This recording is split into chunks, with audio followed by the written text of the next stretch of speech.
drives it to deep left. That might send the Yankees to the World Series. Boone, a hero in Game 7. Clemens has set a major league record for strikeouts in a game. Derek Jeter with one of the most unbelievable plays you will ever see by a shortstop. Red Sox fans have longed to hear it. The Boston Red Sox are world champions.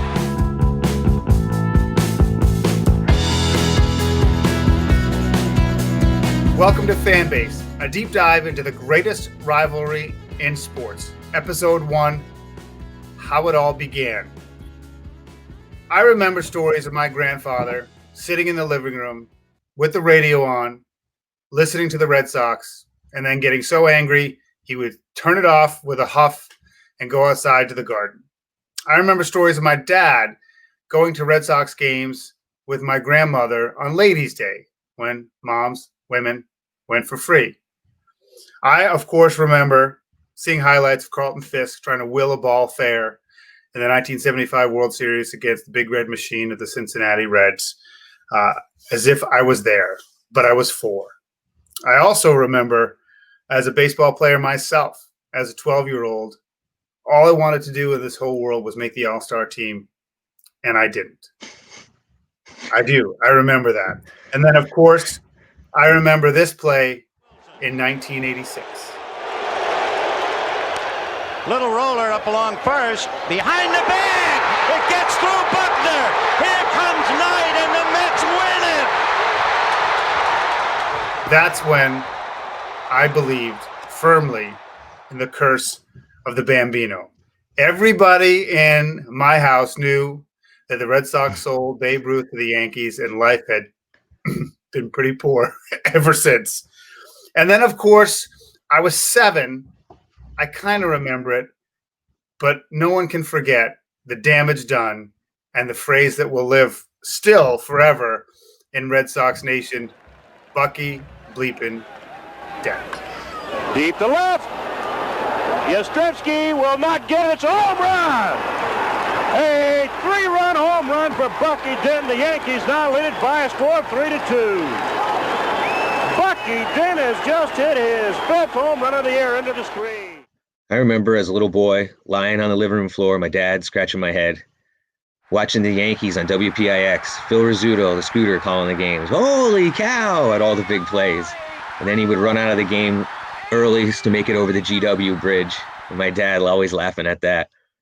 I remember my grandfather telling me stories how we saw Babe Ruth in 1939 playing Cooperstown at the Hall of Fame game, and how Mickey Mantle would have been the best baseball player ever if his legs hadn't given out on him. I remember being 13 and going to the Yankees-Red Sox game at Fenway Park, and my favorite player, Don Mattingly, throwing me a ball during batting practice. And in 1994, when the Yankees had an awesome team, in my opinion, going to the World Series, at least the playoffs, and then comes the strike, and baseball is crushed. And I can't forget 2001 when the Yankees kept coming back, and almost gave New York and the United States the World Series it deserved at the time. Jeter hits it into right. Back at the wall. Game over. Yankees win, and the series is tied. His name is John Senecal. I am Brian Shackman, and of course, this is Fanbase, a deep dive into the greatest rivalry in sports. Episode 1 is How It All Began, which is, we just told you where our love of baseball, our memories of baseball began. This podcast is going to explore, really in the last 20 years, some of the most intense moments in all of sports came from this rivalry. We'll go back in history. We'll talk about the recent history, and then we'll just talk about life of a super fan. And then we hope to bring in a lot of the voices that were involved, not just in the rivalry, but just in baseball in general, to give their perspective on this rivalry. But I have to ask you, John, what was the genesis? Because you came to me. We've known each other, I feel like for almost 20 years, right? Yeah, like 18 years we started working together back at NBC, Connecticut, back in the day. But the genesis of this is, in the grand scheme of things, there is no bigger rivalry in baseball, in sports in general, than the Yankees and the Red Sox. You can't find a better rivalry, in my opinion. I think if you go across the sports nation and ask in history, there isn't a better rivalry. But I spent the last 20 years of my life living in Connecticut, and for me personally, this is ground zero for the Yankees Red Sox rivalry. where I live in New England. So that just kind of manifested for me. And then the more and more I thought about it, the more and more I wanted to do this. And I know, like, just from all along that you would be a perfect person to bring on board. And I'm glad we did. Well, it's funny because, and then when, the struggles that came with the pandemic, and both of us cut down our workloads a little bit with our day jobs, and we were dealing with our children, but then it gave us a little more time to explore this. And we really put a lot of thought into how we were going to approach this. And, just in terms of anyone who's skeptical about rivalries, I mean, I think about, like, in baseball, maybe Dodgers, Giants, or Cubs, Cardinals. I don't think there's anything in baseball. Maybe the people in St. Louis and Chicago could get mad at me, but I don't even think that compares. I think that's, like, in terms of height, it's going from Jabbar to Muggsy Bogues. You know what I mean? It's just doesn't match up. There's no comparison, and there's no more talked about teams as far as I'm concerned. I mean, they're like a gold standard, and then you put the rivalry on top of that. Everybody knows who the Yankees and Red Sox are. Everyone's always known who the Yankees are, but the Red Sox for sure have put their foot straight through the door in the last 15 years too. So that's it only made the rivalry even better. Two things we're going to do here. We're going to talk about how we sort of became super fans, and then we're going to talk about when we realized Sox-Yanks mattered as much as it does now. But I have to ask you, when I was little, what you have a Yankees hat and a Yankees jersey on a Yankee banner behind you. And if you went into Fenway Park in 1982 when I was 11 and had that hat and jersey on, in my opinion, you were looking for a fight. Yep. And now you go in there, people might say some crap to you, but right? I mean, that's dangerous to do. Have you ever felt threatened by gear wearing? I mean, everybody always, takes it a little bit too far, depending on what location you're in. If you're in a restaurant, a bar, or outside. But I mean, someone's always saying something to me about the Yankees if I'm wearing Yankee stuff, which I usually always am. But believe it or not, this is the only Yankee jersey I own, and it's an actual Yankees jersey. There's no name on the back. That's not a real Yankees jersey. That's a Derek Jeter jersey that was given to me by my friend. But I didn't even buy this jersey. I usually just buy, like, the T-shirts and the stuff like that. But I do take a lot of flack for it, no matter what, from 3-year-old kids to 90-year-old women. They're 90-year-olds. It runs the gamut. But nobody ever took a shot at you. No one's ever physically taken a shot at me. I think I knew when, like the gambler says, I knew when to fold them, and I think the other person knew when to fold them, or some bouncer got involved, or a wife might have said it's time for you to move on or something. Well, speaking of wife, I'll tell a quick story, then we'll get into the super fan. One of my first memories of Fenway Park, because I didn't go a lot when I was little, because we skewed toward Bruins because I was a big hockey guy, and my dad also had a good ins with Celtics tickets. And let's be honest, in my childhood, the Red Sox weren't great. And so Bruins and Celtics and the Patriots weren't good either. Bruins and Celtics were it. And so Larry Bird and Cam Neely, and I just was so much more into that. But I do remember going to a Red Sox game. And I remember every game there'd be a fight, because you could always tell when the fight was, because everyone in the stands would stand up and look to the box. And everything was segmented off in Fenway Park into boxes. And I will never forget this. I forget how old I was, but I was young. And two guys were jawing at each other.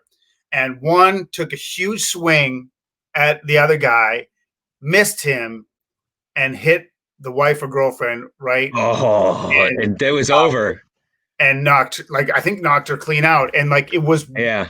And for me, like, I'm not a violent guy. Like I like couldn't sleep for 2 nights. It was just that's not a good situation. No, it's interesting though, because you said you didn't go to many games growing up, and I didn't either. I mean, I grew up upstate New York, outside of Albany, and it wasn't exactly around the corner. I mean, I'm closer to Yankee Stadium now, living in Connecticut, than I was in New York. So, if I went to one game a year, if I was lucky, until I was like in middle school and we started going as a little bit older. But when I was a kid, I probably made a handful of games. It was just all on the radio and on television.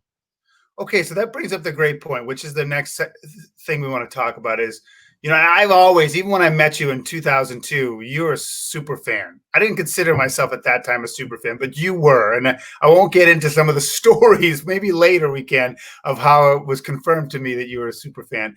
But talk about how you got there. And like, was there a moment or game? Because I can kind of point to one or two things in me that made me sort of over the top. I mean, when did you become a quote unquote super fan? Well, I mean, obviously when you're a young boy and you're into baseball, your 10 to 15 years of age is huge for you, and the Yankees weren't great in the 80s. And Don Mattingly, man, it was all about number 23, not Michael Jordan. It was, I want to be like Donnie Baseball. Here it goes. Long drive and a grand slam upper deck for Mattingly. And I loved him. I was a left-handed hitter. He was a left-handed hitter, and he was the Yankees, everything. It was Donnie Baseball. So I became really, really entrenched in just following the Yankees and a big fan of the Yankees and baseball in general, because of Don Mattingly. And then as it went on from there into the 90s, when the Yankees really started to, show some progress. And then, and the funny thing is, in college, and when they made the World Series run and they were down 2-0, I was rooming with a guy from New York, like the city, New York. And he went down 2-0. He went outside and he burned 3 of his Yankees jerseys out in front of the place. And I looked and I was like, man, I thought I was into this stuff. And he was so pissed. It was unbelievable. And I remember my girlfriend at the time, my wife now, was there, and she was like, this is unbelievable. And I was like, yeah, hey, they came back, and he was so pissed that he burned those jerseys. Yeah, I mean, that's money down the tubes. Gosh, that's a great story. For me, like I said, I mean, when we'll get to it later too, when Clemens went 14-0 in 1986 and all that happened, I was obsessed. And in my house, we got a bunch of daily newspapers delivered, and it was a fight over the sports page. And I read every word. This is pre-internet. Box scores, reading box scores. It was incredible. I was addicted to box scores, and I truly thought that every time Boggs got up, he'd get a hit. I thought that every time Clemens started, he would win, and that's just the attitude. But after 86, it was so heartbreaking. We sort of, I don't know if I emotionally moved on, and then I went to college, and I just remember the summer after my sophomore year, I dated a girl who had just graduated, and like the second night of summer, I was a sophomore, my fake ID got taken. And so she moved to Boston. She's 23. She's having your life is over. Your life is over. You lost your fake ID. Yet, but it was not a sign of things to come. So I didn't even get a job yet. So she's out working and whatever, and I had nothing to do. And she lived right off of Newbury Street, so in the heart of the city. And so I tried to figure stuff out. So I walked over to Fenway Park alone one day randomly, and the fire department people would donate a single ticket, because single tickets are hard to get rid of, to the fire department as they were raising money for muscular dystrophy. They'd give a single ticket, then the fire department would sell the ticket. They usually sell it just at face value, and that would be the donation to muscular dystrophy. So I went over there. So back in the day, scalping, the tickets weren't that expensive either. And right. Scalpers, didn't do as good a business as they would do later. So I bought a single ticket. Didn't even know who was starting that day, actually. And it was like third or fourth row bleachers, right field, right behind the Red Sox bullpen. And it turns out it was the Red Sox. Clemens was pitching, and I saw him warm up, and it was like moving. It was like spiritual. I mean, the way there was something different about the way he threw the ball. And I actually looked up, John. It's crazy because I go back as June 16th, 1992. It was a Tuesday. The Yankees and Red Sox were not that good. The Yankees were two games below 500. The Sox were 2 games above. Clemens had 7 innings pitched, 6 hits, 1 earned run, 10 Ks. I mean, anybody in 2020 would love that line. He left with a lead. Jeff Reardon. Mattingly was in that game. Yeah, and that's right. And left with the lead. Reardon blew the save, and that was it. And we're talking like Wade Boggs was on the team. Tony Pena was on the Red Sox. Jack Clark was batting a robust .216. Oh, Mike. I mean, look at another that. Yankee. Another former Yankee. That's right. Did you take him before or after he was with the Sox? Oh, God, I don't know. Maybe we had him 2 or 3 times. Who knows? Some of these guys, I feel like they weaved in over the years. They're not as clear as a Johnny Damon switch over. Yeah, no, or even in Ellsbury in modern times. And so, but generally speaking. We got to do a whole episode on Ellsbury sometime. We could just sit there and stare at each other and not even talk. Well, you know what? I mean, when he was healthy, he could change a game by being on base. Oh, he's amazing. He was amazing when he was healthy, but then he just decided not to be healthy. Yeah, and that's the thing is when the Yankees go out and give that money, when they give that money to an aging star, I mean, whether it's Damon or Ellsbury, I mean, there's a laundry list, Boggs, Clemens, former Red Sox who go to the Yankees because they think they can win it all. It's a bunch of garbage. Drives me nuts. Okay, so Ellsbury's probably out heli skiing right now. Yeah, I mean he's set for life, and he did very little for the Yankees. That's for sure. And obviously, the theme of this podcast is the greatest rivalry in sports. And for me, I know very clearly because in researching the show, I mean, the history of the Red Sox really and the Yankees was Babe Ruth and then Bucky Dent. And that's it, because they were always in the same league or the same division. Yeah. They didn't have a playoff. They didn't even play each other in the playoffs until 99. That's when they started playing each other in the playoffs. So when did you start to hate them? Like, what was your moment where this rivalry got real? When I moved to Connecticut. And I realized how passionate both sides are about it. Because when I grew up in New York, it wasn't even an issue. Nobody walked around with Red Sox stuff. The Red Sox hadn't done anything prior to 2004. So, I mean, they weren't walking around with Red Sox hats like you see all over the country now. It just wasn't an issue. So you never ran into it. But coming here, it was like, boom, boom, smack in the face. It was like everywhere I went, it was. But I wouldn't say, as far as me personally, the rivalry is 99 to 2004 and then on. That is when it really started jamming for them. In the games got so much more hype because media got so much bigger and the television got bigger and all that. It was a bigger stage, but it's perfect stage for the two biggest teams. Who else would you want? Every year they clamor for that. Baseball clamors for that. I read a lot about Ted Williams and how a couple of his teams were really close to being great, and the Yankees were just better back then. But I don't know how much the rivalry dug deep, and maybe it did for some. And my dad used to say it was a real rivalry. But to me, people look at it as this most historic rivalry. But I agree with you. It's a 21st century rivalry. And, in 86, when I was devastated, when the Red Sox lost to the Mets on, obviously the Buckner ball in Game 6 is the iconic moment. But it was just – I was so devastated and thought I was going to be a loser for life, at least in terms of being a fan.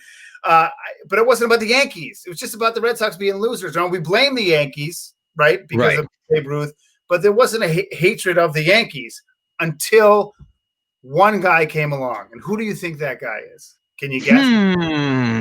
Let me think. Is it a 4-letter acronym? A-Rod? We did not rehearse that either. Yes, Alex Rodriguez, who almost became a Red Sox, and goes to the Yankees, and this is when I started to really dislike the Yankees. It's also when I believed, even though there were various moments of it being crushed, that there was a chance that maybe we could change history, is when Alex Rodriguez got hit by a pitch, and he was going on, and let's face it, he was 6'4", 235, beautiful. Yeah, and he's bringing it up because you know what? He was untouchable. He was untouchable. Nobody was going to touch him, and he didn't think so either. Yeah, and not that he was so tough, just because he was a superstar. He had made more money than basically. Right. It's like plowing Gretzky into the boards. You're not going to do that. No, that's a great analogy. And you know what? Varitek was basically like, if you don't shut your mouth, here we go. I'm going to shut it for you. Varitek and A-Rod going at it. Schilling is right in the middle of it. Now another fight off to the side. And the fact that Varitek did that just showed me, you know what? They're not going to be intimidated by anybody. And it just made A-Rod seem petty. And I'm like, wow, he's human. It's almost like when they cut Drago in Rocky IV. You know what I mean? Like, guys, he bleeds. You can beat him. Yeah. And I'm sure that carried over, Brian. It had to have with that season. It had to have, because even the season before in 2003, you got Zimmer coming out to fight Pedro in the playoffs. You got Boone walking off. Like, I mean, how much more rivalry can you get? And then all of a sudden it spills into 2004, and it's like, and then what happens in 2004? That had to have carried for them. It had to have been a big point in the season for them. Yeah, and of course, we will go through that 2004 ALCS. I think we do it in 3 episodes, and it is amazing, but that A-Rod Varitek moment is in 2004. As Boone hits it to deep left. That might send the Yankees to the World Series. Boone, a hero in Game 7. And 2003 is where we will start episode 2. Now, of course, the ALCS, Red Sox-Yankees, For you, it was one of the most glorious moments. For me, it was one of the most devastating moments, both professionally and personally.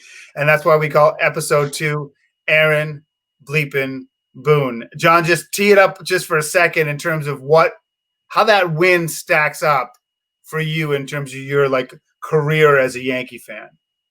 I mean, other than them turning it all around, as far as me watching them turning it all around in '96 and winning that World Series, that this one is the biggest Yankees win that I've ever watched. I wasn't at the game, and I've been at some big games. I wish I was at that game because that was amazing. The game itself was amazing. The ending was amazing. If you're a Yankees fan, it's an awesome baseball game. Yeah, I was in Boston waiting for a victorious Red Sox team to come back so I could cover it for the morning news, and my story changed quite a bit with one swing of the bat. So episode 2, Aaron Bleepin' Boone. This is Fanbase, a deep dive into the greatest rivalry in sports. You can catch us on Spotify, on Apple, or the player that you're listening to this podcast right now, or wherever else you get your podcast.